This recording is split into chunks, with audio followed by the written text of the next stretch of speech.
अपने माँ बाप को खा लो। भाई बोलना, कचरा भी बहुत बढ़ रहा, कचरे की भी संख्या तो बढ़ रही है, वो भी हजम करो खा खा के। फिर देशों का यही तो फॉर्मूला था, क्रिश्चियन लोग यही तो फॉर्मूला अपनाते हैं, फूट डालो साहब। ये क्रिश्चियन कौम है, 12 को मारा कूटा 400 करोड़ हो गए। अब 400 करोड़ को मारोगे तो क्या बनेगा, तो देख लो तुम। दोस्तों मैं भी आप लोगों को एक वीडियो दिखाने जा रहा हूं, सो प्लीज़ आप लोग इस वीडियो को पूरा जरूर देख के जाइएगा। आप लोग इस वीडियो के अंदर देखेंगे किस प्रकार से एक बाबा, जो हिंदू बाबा है, उन्होंने किस प्रकार से ईसाइयों के लिए कुछ बातें बोली, और साथ ही यीशु मसीह के बारे में उन्होंने कुछ ऐसी बातें बोली हैं जो सच में हैरान कर देने वाली है। इसलिए आप लोग इस वीडियो को पूरा ज़रूर देखिएगा, एंड हो सके जितना आप इस वीडियो को ज़्यादा से ज़्यादा शेयर करिए। और आप लोगों को बता देना चाहता हूँ कि हम बहुत मेहनत करके आप लोगों के लिए ऐसे वीडियोज लेकर आते हैं। बस आप एक लाइक करके इस वीडियो को शेयर करके आप हमारी मेहनत को सपोर्ट कर सकते हैं और परमेश्वर के सुसमाचार को फैलाने में मदद कर सकते हैं। आइए हम इस वीडियो को देखते हैं। बोलो कि मनुष्यों की भी जनसंख्या तो बढ़ रही है, अपने माँ बाप को खा लो। भाई मनुष्य भी तो बढ़ रहे हैं, अनकंट्रोल हैं, तो आदमी को खाने लगेगा कोई।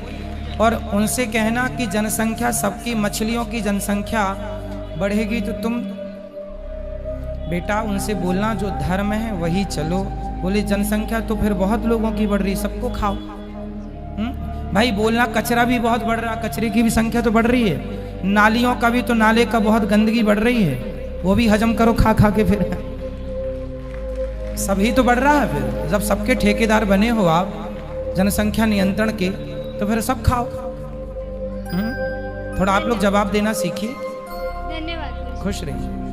अभी अगर दूध चढ़ा रहे हैं तो 5 लाख रुपए का दूध किलो में बह जा रहा है, तो अगर उस चीज़ को गरीबों में बांट दिया जाए, उस पैसे का अगर किसी अच्छे काम में अगर लगा दिया जाए, तो वो ये वेस्ट होने से अच्छा है, मुझे ऐसा लगता है। आपका आपने ये बात जो बोली है, ये आपने पिक्चर देखकर बोली है। एक पिक्चर बनी है इस पे, है ना, बोली ना। हाँ, आपने पिक्चर देखी, फिर आपने ये बात बोली। पिक्चर में इतना कुछ नहीं बोला था, पर जब नहीं, उनने बोला था कि पिक्चर गरीबों में बांट देना था, दूध से क्या होता है, गरीबों में बांट दो।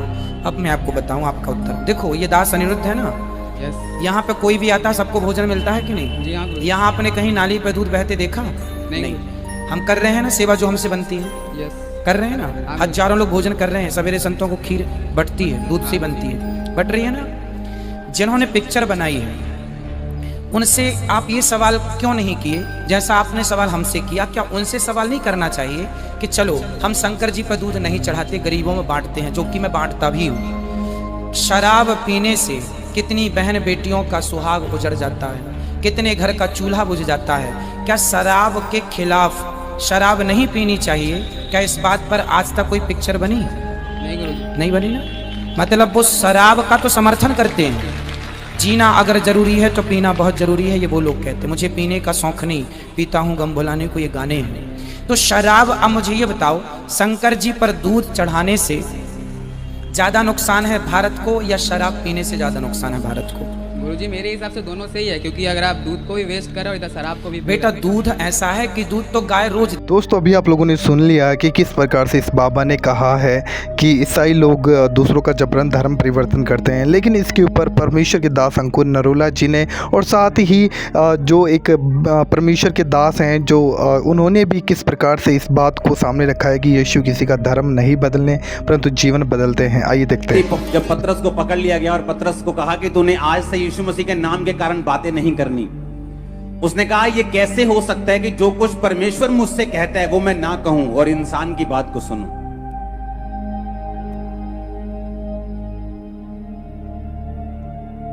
जितने भक्ति के साथ जीवन बिताना चाहेंगे वो सब क्या किए जाएंगे? ऊंची आवाज में बोलो। ओवरफ्लो में भी आवाज आनी चाहिए, ओवरफ्लो से भी। क्या किए जाएंगे? जितने भक्ति के साथ बाइबल कहती जीवन बिताना चाहेंगे वो सब सताए जाएंगे। कल एक खबर आ रही थी कि एक व्यक्ति किसी को चर्च लेके गया और उसको बोला गया कि तू इसको चर्च क्यों लेके गया, तेरे पे केस करेंगे क्योंकि तू किसी को क्रिश्चियन बना रहा है। तो मेरा एक क्वेश्चन है कि जब एक व्यक्ति मुस्लिम बन जाता है या हिंदू बन जाता है या क्रिश्चियन, कोई भी दूसरे धर्म में जाता है, तो वो क्या होता है? क्या आप ऐसा कभी आपने सुना है कि एक व्यक्ति मुस्लिम बन जाए और मुस्लिम गुरु कहें कि भाई साहब तू लंगर भी खा सकता है, प्रसाद भी खा सकता है, तू सब जगह जा सकता है? वो कहते हैं अगर मुस्लिम बनना है तो तुम्हारा एक ही खुदा है। मेरी बात समझ रहे कि नहीं? तो क्या उन पे हम केस कर देंगे?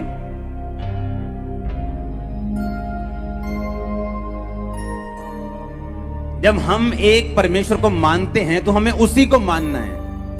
हमारा एक ही परमेश्वर है, एक ही पिता है, दैट्स इट। और अगर कोई किसी को बता रहा है तो क्या उस पे केस कर दोगे तुम? पंजाब में 90% पास्टर्स के पास अपनी जगह के लिए पैसे नहीं है, और वो लोग कह रहे हैं कि धर्म परिवर्तन जो है वो पैसे देके किया जा रहा है। अगर पैसे होते पास्टर्स के पास तो पहले वो जगह ना खरीदते जो हर 2 साल बाद उन्हें जगह चेंज करनी पड़ रही। हाँ, क्रिश्चियनिटी अच्छी लग रही है तो आप भी अपनी अच्छी। मैं फिर कहता हूं, प्रभु यीशु किसी का धर्म बदलने नहीं आए, मेरा नहीं बदला, मैं वही हूं। एक चीज बदल गई है, मुझे एहसास होता है, नित्यानंद जानता है, मेरा हृदय बदल गया। दोस्तों इस वीडियो को भी आप लोग पूरा जरूर देखकर चाहिएगा कि किस प्रकार से परमेश्वर के दास ने इस बात को रखा है कि यीशु मसीह किसी का धर्म परिवर्तन करने के लिए संसार में बिल्कुल भी नहीं आया है, लेकिन जो कोई सच्चे मन से प्रभु यीशु मसीह पर विश्वास करता है उसका मन परिवर्तित होता है, क्योंकि यीशु किसी का धर्म परिवर्तन करने के लिए नहीं आया। और रही बात अन्य देवी देवताओं की, हम क्यों किसी की निंदा करेंगे, क्यों किसी को छोटा बड़ा किसी को अपमान करें? हम सिर्फ अपने प्रभु यीशु मसीह को आदर करते हैं, उसी की महिमा करते हैं। आइए इस वीडियो को देखते हैं। मेरे साथ जज साहब हैं, मेरे डिस्ट्रिक्ट के जज साहब आए हुए हैं, बड़े साधारण व्यक्ति हैं, ये भी यीशु जी के भक्त हैं, इनके लिए ताली बजा दीजिए। एक दिन इनको होश आया कि मैं तो ये दुनिया का न्यायाधीश हूं, मेरे से भी बड़ा एक न्यायाधीश बैठा हुआ है। किसी को कुछ नहीं दिख रहा है, दुनिया भर के आस्त्री शास्त्री, ये बाबा वो पर्ची, खूब चल रही ड्रामेबाजी, किसी को कुछ नहीं आता है। हमें पता है। बताओ यार, तुम्हें इतना ही ज्ञान है, बताओ धरती में कहां क्या गड़ा, दे दो लोगों को, जिंदगियां बना दो लोगों की। किसी को कुछ नहीं आता। मैं गाड़ी में बैठ के जा रहा था, एक औरत चिल्लाती, रुद्राक्ष ले लो, रुद्राक्ष ले लो, करोड़पति बन जाओगे। अब मैं कहा, तू काहे घूम रही है सड़कपति बन, तू ही बन जा। Hallelujah, hallelujah. बोली प्रभु यीशु महाराज जी की, परम पिता की। मेरी ड्रेस साधु की है, एक भगवा कपड़ा पहना हुआ हूं मैं,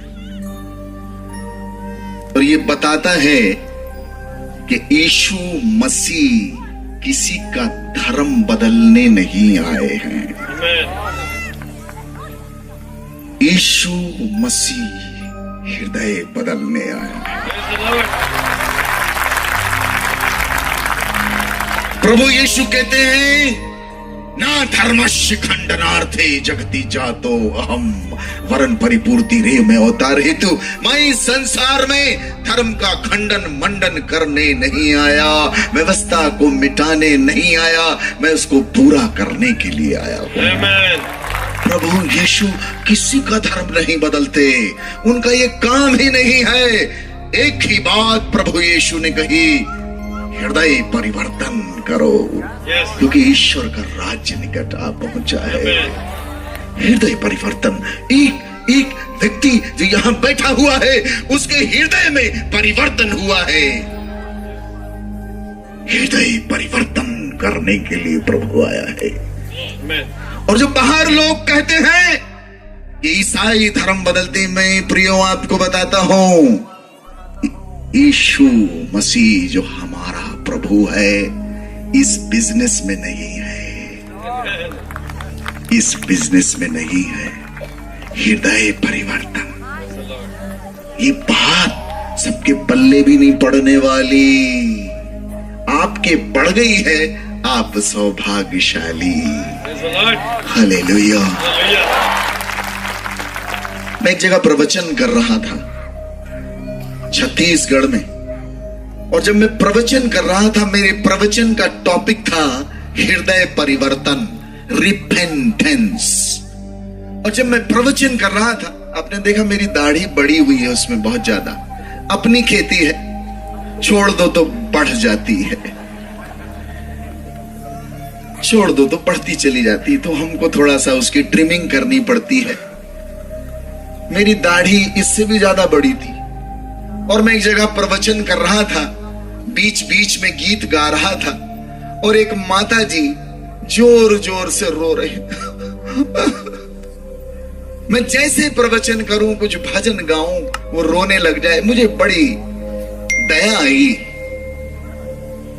और दूसरे दिन मैं स्टेज से उतर गया और उस औरत के पास गया, अम्मा जी के पास। मैंने उसके सिर पर हाथ रखा। मैंने कहा, माता जी मत रो, मुझे मालूम है आपको पश्चाताप हो रहा है और पश्चातापी हृदय को प्रभु क्षमा करते हैं, स्वीकार करते हैं, माफ करते हैं। मुझे मालूम है आपको पश्चाताप हो रहा है। शांत हो जाइए, चुप हो जाइए, बहुत मत रोइए। आपको पता है उस औरत ने कहा कि गुरुजी कोई पश्चाताप नहीं हो रहा है। तो मैंने कहा, फिर क्यों रो रही हो? बोले, गुरुजी 3 महीना पहले हमारा बकरा मर गया और वो बकरे की दाढ़ी बिल्कुल आप ही के टाइप की थी। तो जब जब हम आपको नाचते देखते हैं, आपकी दाढ़ी हिलती है, तो हमको हमारा बकरा याद आता है। मैं भागा वहां से, मेरे पैर के नीचे से जमीन ही खिसक गई। मैंने सोचा भी नहीं था कि ये उत्तर मेरे को मिलेगा, लेकिन ये सच्चाई है। इंसान बाहर की ओर देखता है, इंसान बाहरी रूप रंग को देखता है। लोग मेरी दाढ़ी देखते हैं, हमारे कपड़े देखते हैं। ईश्वर ये सब कुछ नहीं देखता। ईश्वर का कोई लेना देना नहीं। कोई एक कपड़े से ईश्वर को नहीं जान सकता। ईश्वर जिसकी हम इबादत करते हैं वो हृदय को देखने वाला परमेश्वर है। यही है मार्ग यीशु का, हृदय को परखने वाला। प्रभु का वचन यिर्मयाह में कहता है, यदि कोई घमंड करना चाहता है तो इस बात पर घमंड करे कि वो मुझे जानता है।